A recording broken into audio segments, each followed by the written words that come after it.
generation. No more standing out in line. So good at wasting our time. We are the lazy generation. We are the lazy generation. We are the lazy generation now.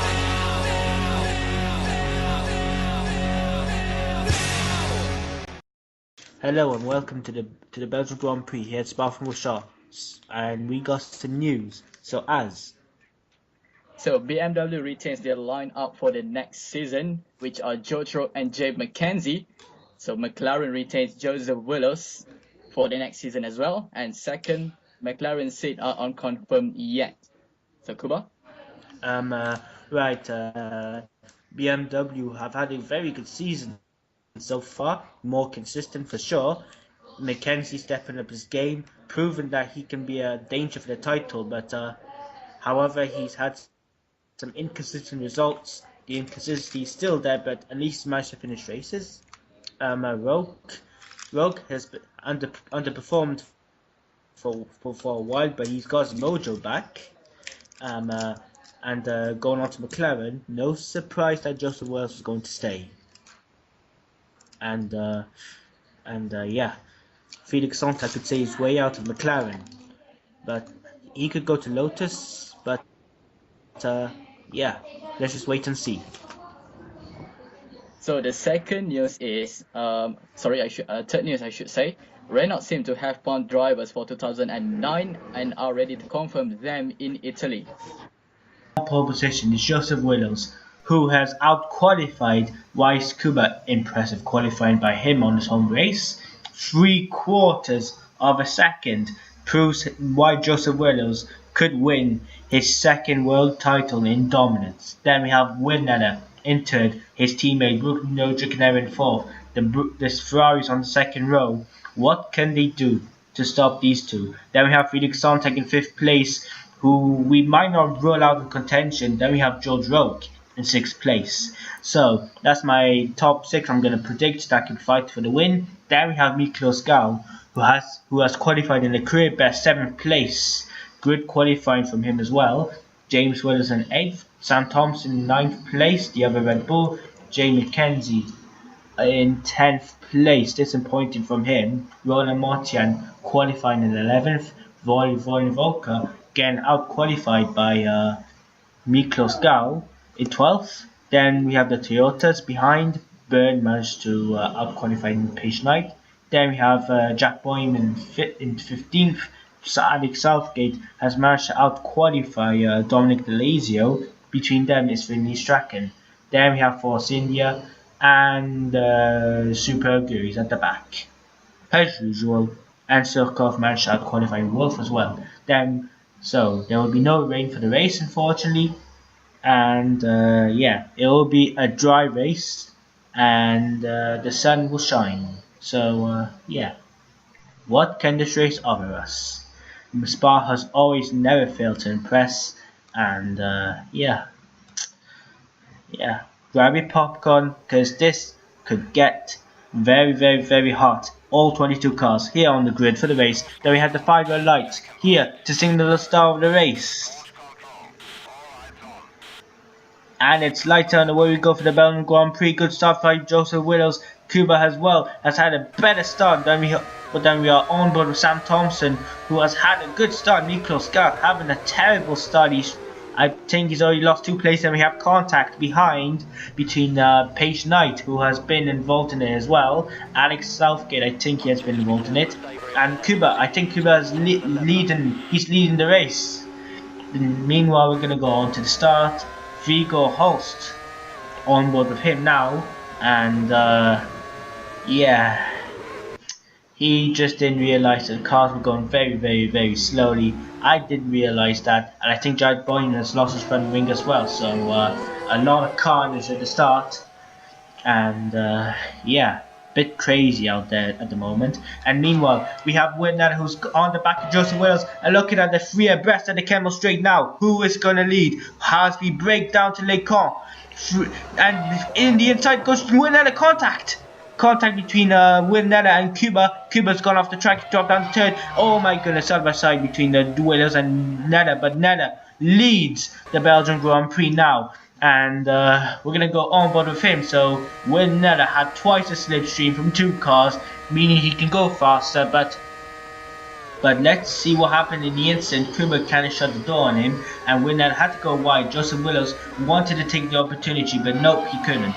And Will Neller had the inside line for sure. He was always staying on the inside, so there was no way that you were going to overtake him. So yeah. So Will Neller leads from Joseph Willows from Kuba. Then we have Sontag in 4th place. Jay McKenzie lost his rear wing. What happened to Jay McKenzie? So yeah, was he in fault in the turn 1 incident? Did Boyman hit him at the back and leg? Oh, a little bit of a slide from Jay McKenzie here. Driving without rear wing sure is difficult, and yeah.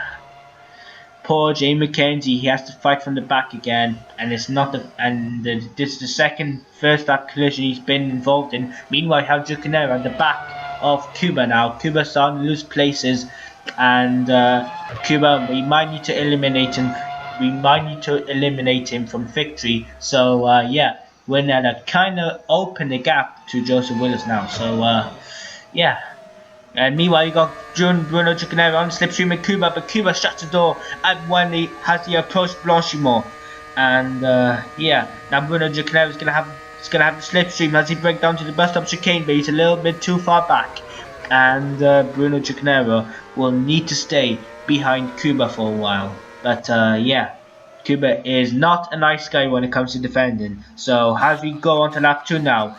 Will Neller still leading the race. He's opening the gap by a margin now. So yeah, now we have James Willows up to 6th place behind. Meanwhile, we have George no, is that George Rook? No. We got James Willows battling with Felix Sontag. Sontag goes off the track, and he almost lost the car really. Now yeah, let's see if they make contact.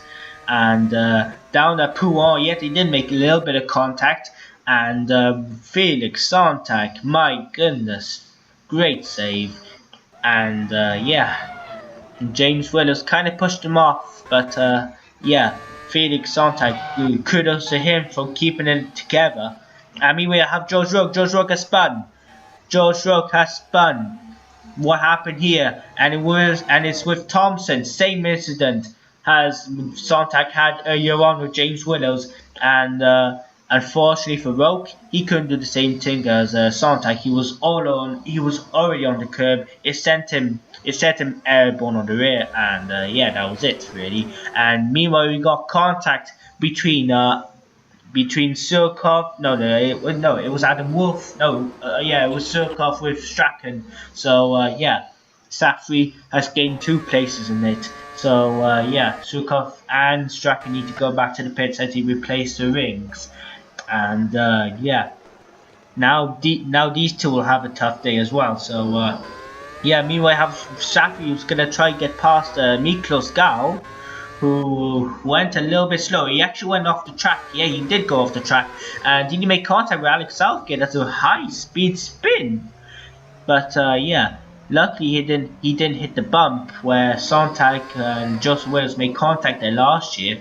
Here we have James Willows, who appears to be slowing. James Willows has a problem for James Willows, who is out of the Belgian Grand Prix. He goes up for Eau Rouge. He's still on 7th gear, and that's a weird transmission problem. He wasn't shifting. He was still on the straight, and he wasn't even shifting at all. That's a weird transmission problem he's had, and he hits the wall in frustration because a chance of big points and a podium is gone, and the wheel luckily goes off the track, but James Willows parks it on the circuit. Yep, a little bit sick from him, but yeah, I understand his frustration completely. I really understand it, and as a racing driver, having a mechanical failure is the worst thing that you could ever get. We have Safri. Safri has a problem. He loses the control of the car and he crashes at Le Camp. My poor Arthur Safri. He was running in a brilliant 12th place, and he is never lucky enough for India. Never lucky.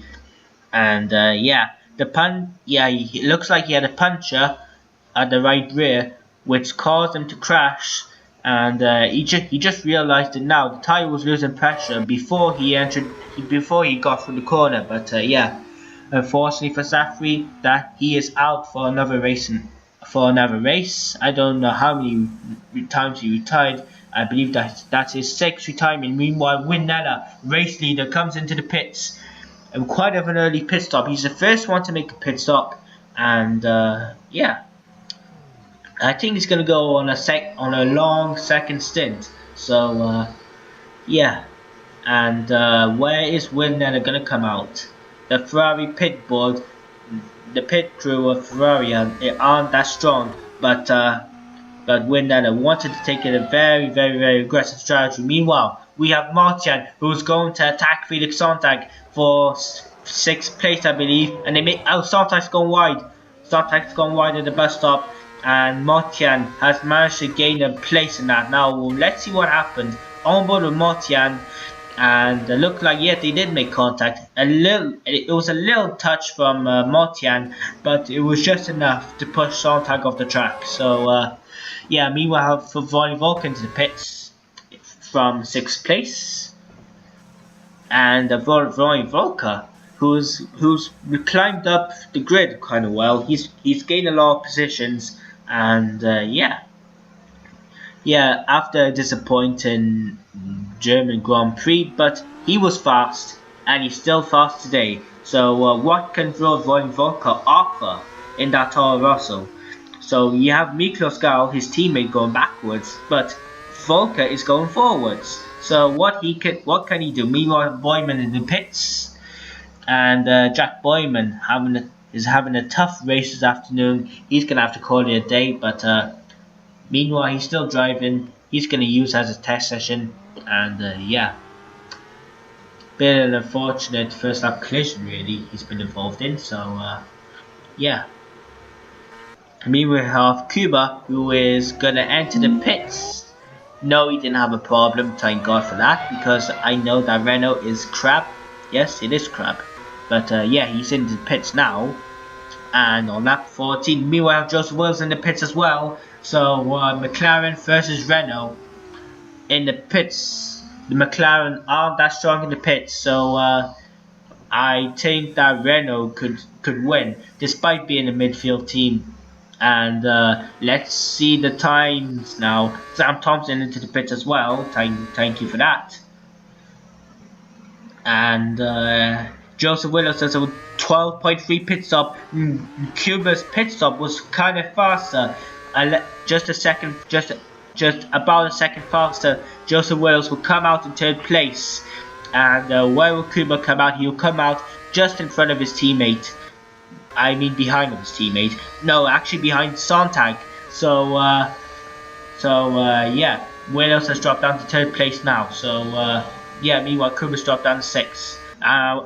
And out goes Figo Holst with I don't know what kind of problem he has. A brake problem, I believe. Yeah, it is a brake problem. So yeah, he was going very slowly on the track. So yeah. You can really bring a brake problem back into the pits and repair it, but since he was running last place, it was kind of a smart decision to retire the car. And yeah, it looks like the handbrake isn't working on his car. The marshal wanted to try and get his car, but he ran away. It's just pretty much the one that got away, really. So yeah, Fico Holst is still going on the track. I don't know what he wants to do here. I think he wants to destroy his car, which he wants to do, but you're not that fast enough to really destroy it. The engine is off. Yes, it is off. You don't hear the engine running. And yeah, we might need to skip because this is getting a bit boring. Yeah, man. Yep, and Fico Holst has just pulled into a halt at the middle of the racing line. My goodness, was he just planning to do that? Is he really planning to do that? And yeah, luckily the cars can react to that, but the marshals have to react quickly to get that broken Force India off the racetrack. And yeah, now it's off the track. Nice track contact between Adam Wolf and Alex Southgate. and the Brits were fighting over 11th place, 3 Brits.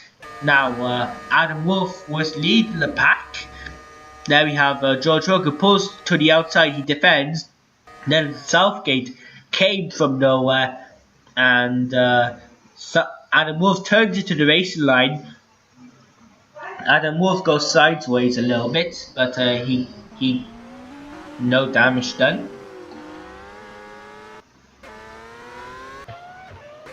And meanwhile, we have the battle for 4th place between the 2 Renaults and Brian Volker, who wants to get past the 2 Renaults.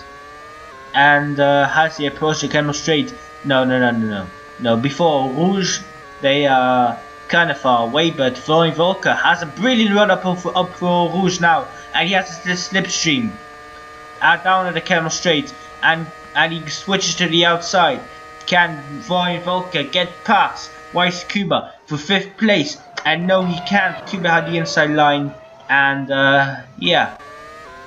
And there was nothing that Volker could do about that. He can either go around the outside, but it was definitely going to be difficult. And as he approached Bruxelles, the hairpin that has an elevation change, and down at the Liège corner, normally they don't name this corner, but anyway, down at Pouan, and he has the inside line, but Kuba fends him, and Volker had to concede, unfortunately. And this is gonna be a very long battle.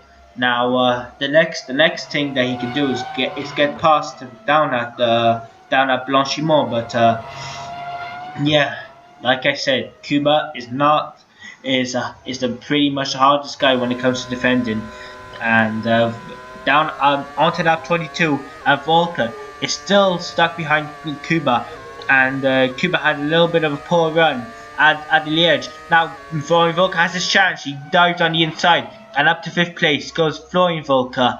Great move by Florian Volker, and it was a last minute gasp move. So yeah, definitely one of the moves of the season. But yeah, nice one. And yeah, Pouan's a very fast corner. So yeah.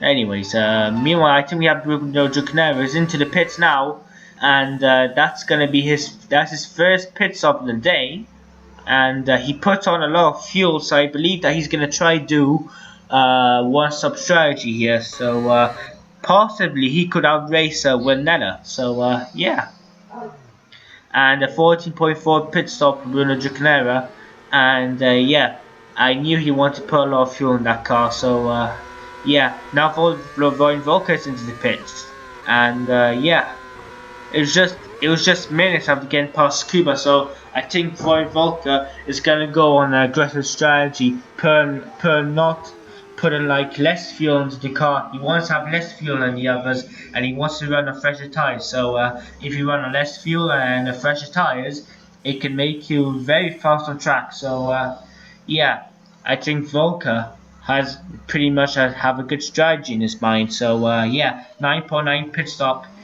and yeah, I believe he's gonna try to do a 3 or 4 pit stop. So yeah, and he's gonna rejoin still in the points in 8th place. And now we have Roland Martian into the pits. Not sure if he's on his first pit stop as well, but yeah, yes, I think he's on his first pit stop of the day. I think that's going to be his only one.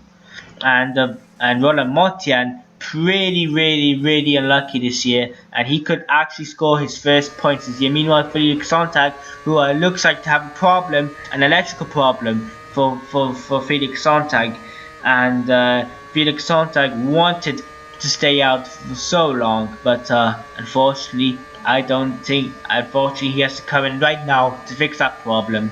And yeah, it's just another set of bad luck for Felix Sontag, who hasn't finished no lower than 4th this season. So yeah, he was running in 5th place before that problem happened. So yeah, and Winella came into the pits on lap 25, and yeah,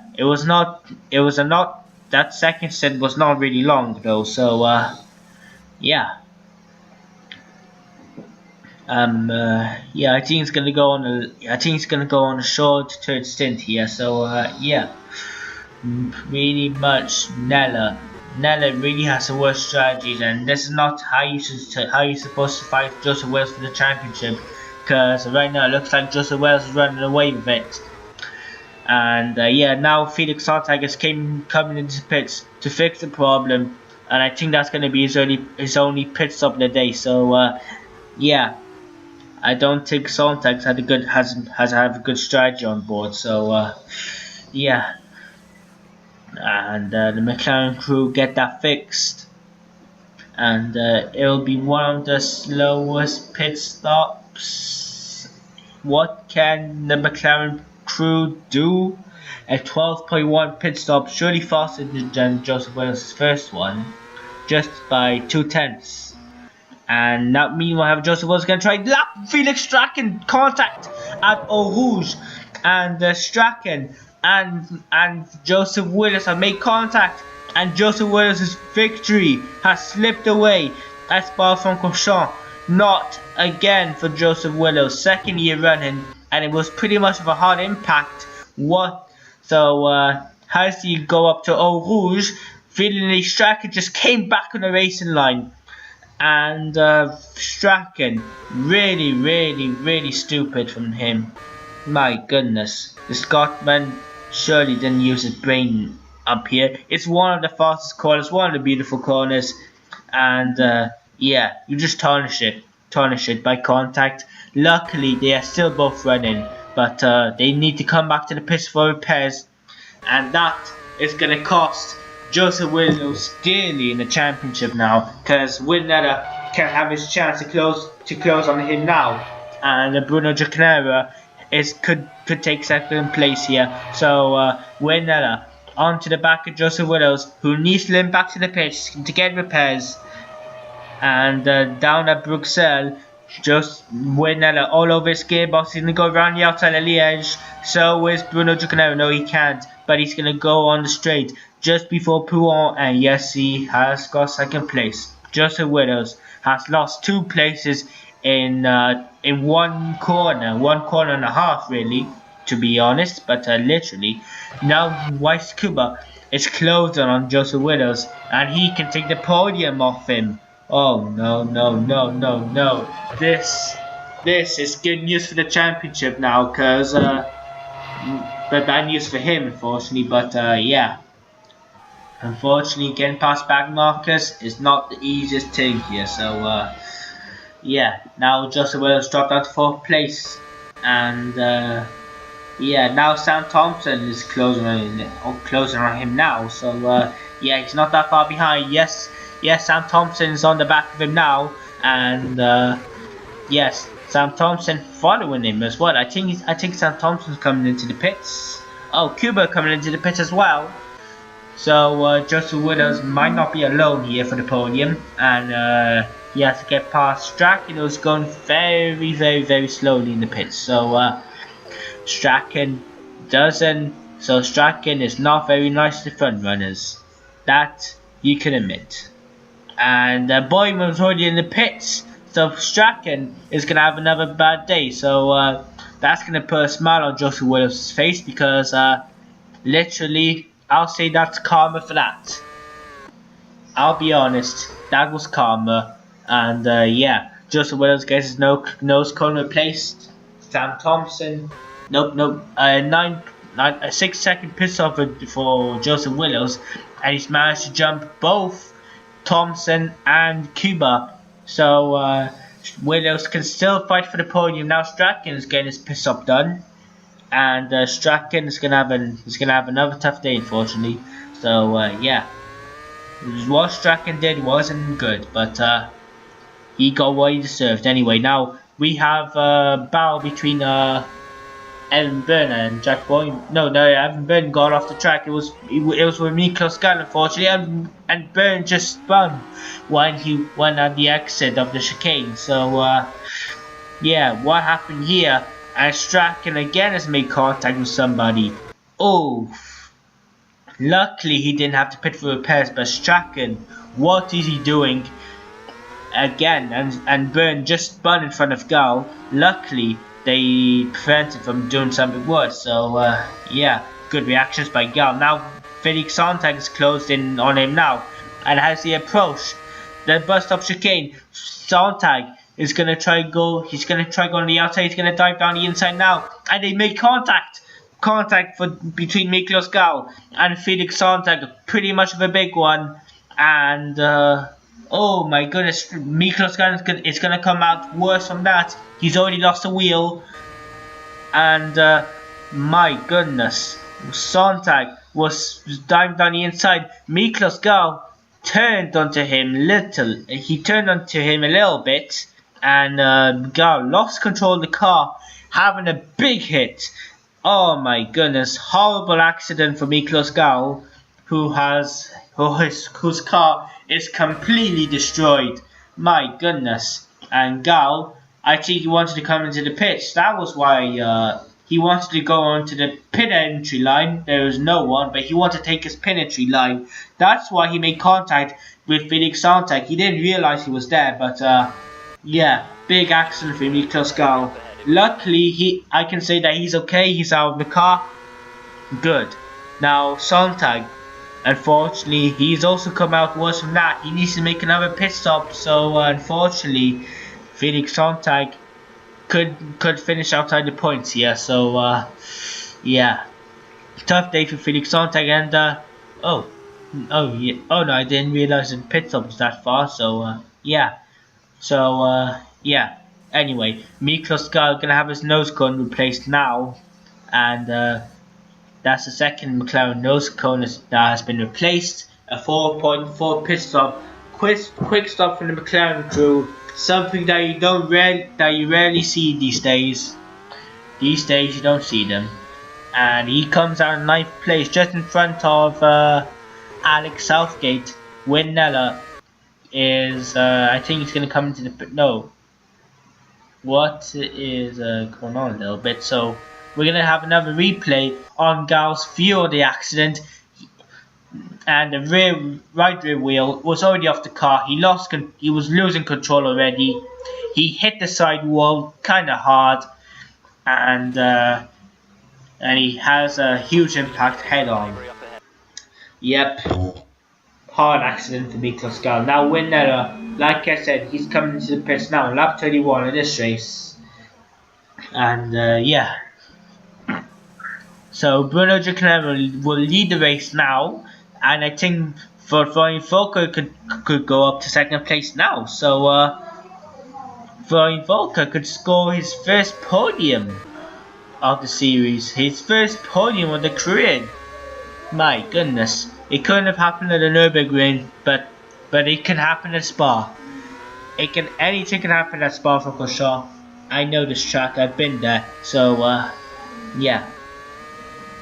So Bruno Giacomo leads with a huge margin from Florian Volker, and Volker's into the pits.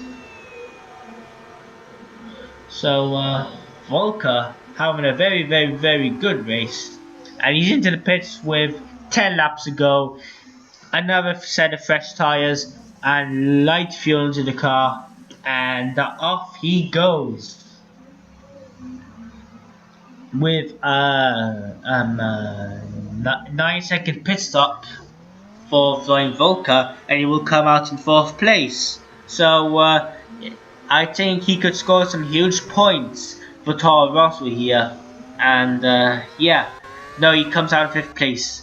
My bad. Now on to the final lap of this race. Bruno Giacomo can score his first win of the series. His first win. He only came in Canada, remember, when Sontag joined rivals McLaren. Now Sontag might regret this move now, because Bruno Giacomo can score his first win of his career now. And it's just about a second to go now.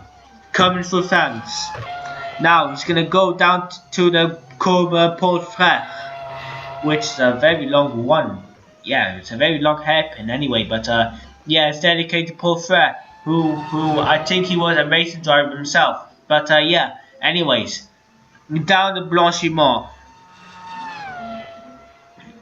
and Winella is just behind by 12 seconds, but Bruno Giaconera comes around the bus stop chicane to win the Belgium Grand Prix. Well done to Bruno Giaconera, well deserved, and a very good one-stop strategy that I thought that wasn't going to work.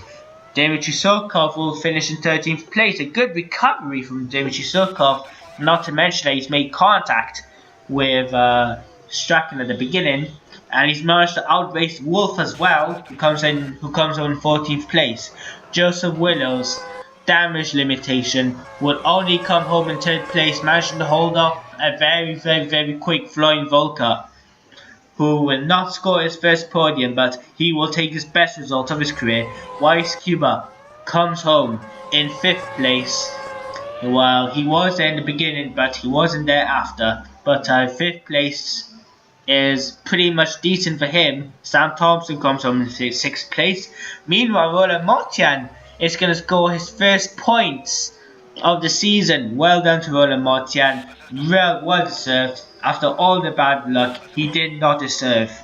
Jack Boyman's going to come on in 17th place. A poor race for Williams. Both cars involved in contact. And yeah, unfortunately Felix Sontag's going to come home with only 1 point. So Felix Sontag once again not lucky at Spa. Evan Byrne will come home just outside the points in 9th place. And behind him, I think that's Jay McKenzie. No, it was Joe Drug. It was Joe Drug in 10th place. And yeah, no points for BMW Sauber, and the 2nd time in a row. But yeah, Alex Southgate holds off. I think that was Jay McKenzie. Yeah, it was Jay McKenzie for 11th place. But yeah, good race. And yeah, on to yeah.